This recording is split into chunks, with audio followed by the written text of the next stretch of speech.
Shalom, saudara kekasih, berjumpa lagi dengan saya Aliudin. Hari ini saya ada di kota Jakarta. Nah, hari ini saya menyapa Anda dimanapun Anda berada. Salam sehat, kuat selalu. Hari ini saya berjumpa dengan seorang bapak. Dengan bapak siapa? Handoyo. Bapak Handoyo. Pak Handoyo, saya mau tanya ini, bagaimana dulu latar belakang bapak? Nah, latar belakang saya dulu sempat dapat jadi anak jalanan, tidur di jalanan di depan toko, terus ikut-ikut sama anak-anak ibadah ke sana ke sini. Nah, pada suatu hari ada di ibadah di Tanah Tinggi di Persekutuan Doa Anugerah. Nah, disitulah rupanya saya dipanggil Tuhan untuk melayani di tempat itu. Suatu ketika saya dibawa di suatu gereja ini namanya FOG, pimpinannya Bapak Pendeta Ferdinand Poka kalau nggak salah. Nah, sebelum bapak bicara lebih lanjut, saya mau tanya, waktu itu suka di jalanan, berarti bandel juga ya, preman ya? Ya, begitulah. Dengan teman-teman ya, mantan preman, apa aja yang sudah dilakukan waktu Ya, itu? banyak hal lah. Ya, mulai dari kenakalan remaja itu sampai terperosok ke jurang narkoba. Narkoba ya, sama dengan saya ya. Terakhir kena hukuman itu 8 tahun. Nah, itu saya dengar di penjara. Berapa lama di penjara? 8. Karena kasus apa itu? Ganja. Ganja ya. Sampai 8 tahun ya. Ya, puji Tuhan di situ sudah dibimbing. Awalnya memang dari situ, cuman sayanya nggak berasa. Nah, di situ tuh melayani dalam arti kita ditunjuk sama petugas itu untuk melayani kawan-kawan kita yang sedang menjalani hukuman. Kebetulan saya dipercaya jadi tukang masak di kepala dapur. Sebelum saya bebas, 2 tahun sebelum saya bebas, saya dipercaya di situ. Rupanya di situ awal dari sebuah pelayanan. Perjumpaan dengan Yesus. Oke, saya tanya, bagaimana kok bisa percaya dengan Tuhan Yesus? Nah, karena dulu waktu zaman saya sekolah, setelah lulus SD itu masuk di SMP itu SMP Katolik, jadi saya tidak pernah bisa ngaji, tidak pernah tahu isi ajaran kitab Al-Quran atau apa itu, saya belum tahu ajarannya. Nah, di sekolah itu saya banyak mempelajari agama Katolik, itu bukan Nasrani yang seperti saya belum sekarang, tapi hampir sama lah ceritanya, ini juga sama. Hanya itu yang saya tahu ajaran di situ. Nah, lama-lama kan namanya orang hidup kalau nggak ada bimbingan kan pasti sedikit banyak akan tersesat. Contoh saya kan begitu, hampir separuh hidup saya tersesat, tapi ya puji Tuhan pada saat terakhir saya masuk penjara setelah bebas itu terbuka lah pikiran saya. Akhirnya nyasar di PD Anugerah itu. PD Anugerah itu apa, Pak? Persekutuan Doa Anugerah. Jadi, nah, siapa yang bawa bapak ke situ? di situ yang memimpin namanya Saat Pangaribuan.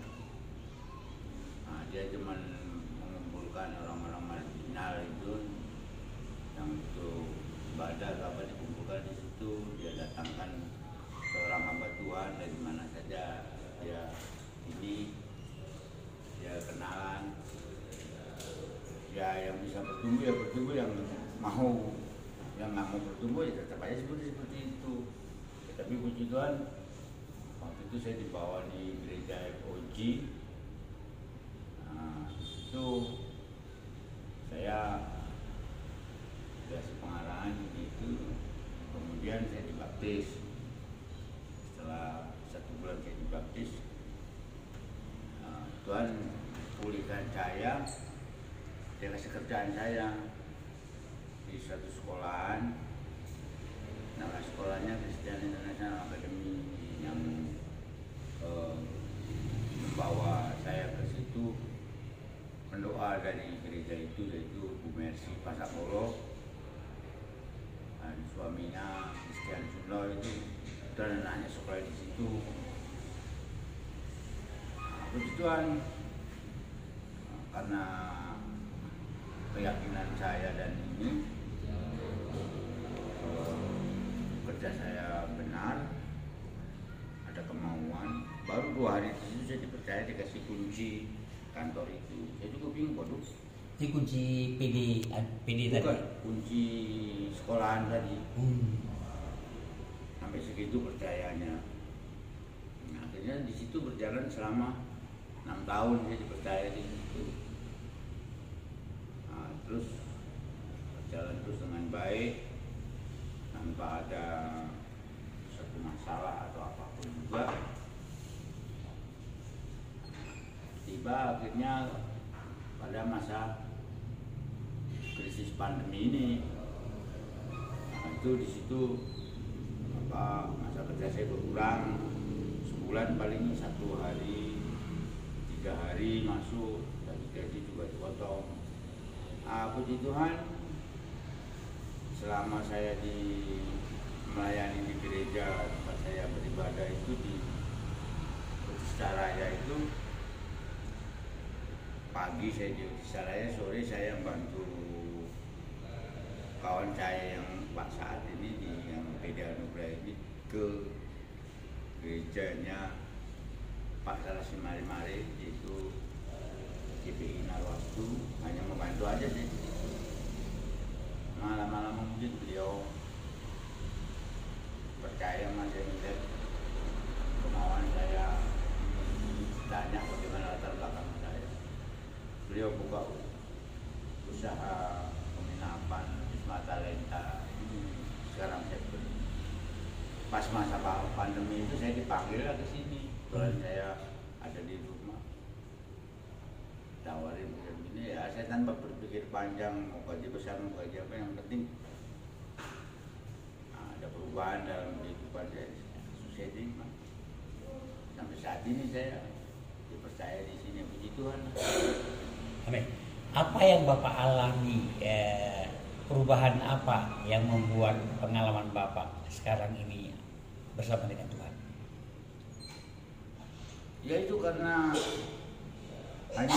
hanya saya percaya aja, sampai Tuhan pelihara, sampai saya tidak tidur di jalanan lagi, bisa mandiri seperti sekarang. Istilahnya sebagian dari hasil kerja saya bisa untuk keluarga saya, terutama untuk ibu saya, anak saya, cucu saya bisa merasakan semua. Itu yang pengalaman yang nggak akan terlupakan. Tadinya saya nggak jelas, nggak pernah istilahnya ngirim buat beliau atau apa, untuk anak, untuk ibu. Sekarang semuanya sudah dipulihkan, ya walaupun gaji nggak begitu besar, semua bisa merasakan. Amin. Bapak bisa jadi saluran berkat buat orang tua, buat anak, buat cucu ya. Sekarang ini dapat berbagi kasih ya. Karena perjumpaan mengalami bersama dengan Tuhan. Tuhan jaga pekerjaan pun lebih permanen sekarang kan. Tanpa saya sadari, walaupun nggak begitu besar gaji saya, tapi puji Tuhan bisa cukup. Semuanya bisa merasakan. Saya juga sendiri bingung, pemeliharaan Tuhan sampai segitunya gitu. Ya memang ada sih ayatnya, jangan engkau manusia burung di udara aja dipelihara. Bagi manusia yang menurut Tuhan ciptaan dia paling mulia. Nah, itu pengalaman yang gak bisa saya lupakan sampai saat ini. Wah, luar biasa, Bapak dari orang jalanan sama seperti saya, pengedar ganja. Saya kebetulan pengedar ganja, supplier ganja dan obat-obat yang lain ya, Lipam dulu, Megadol, Rohypnol, nah itu kancing istilahnya kami yang disusun 78 itu yang kecil-kecil. Itu mainan saya dulu sama dengan Bapak. Nah, kita sama-sama di jalanan. Bapak berjumpa dengan Tuhan sehingga dipercayakan untuk mengawasi, mengontrol semua kegiatan hotel di tempat ini. Nah, inilah saya berjumpa dengan Bapak. Siapa tadi? Handoyo.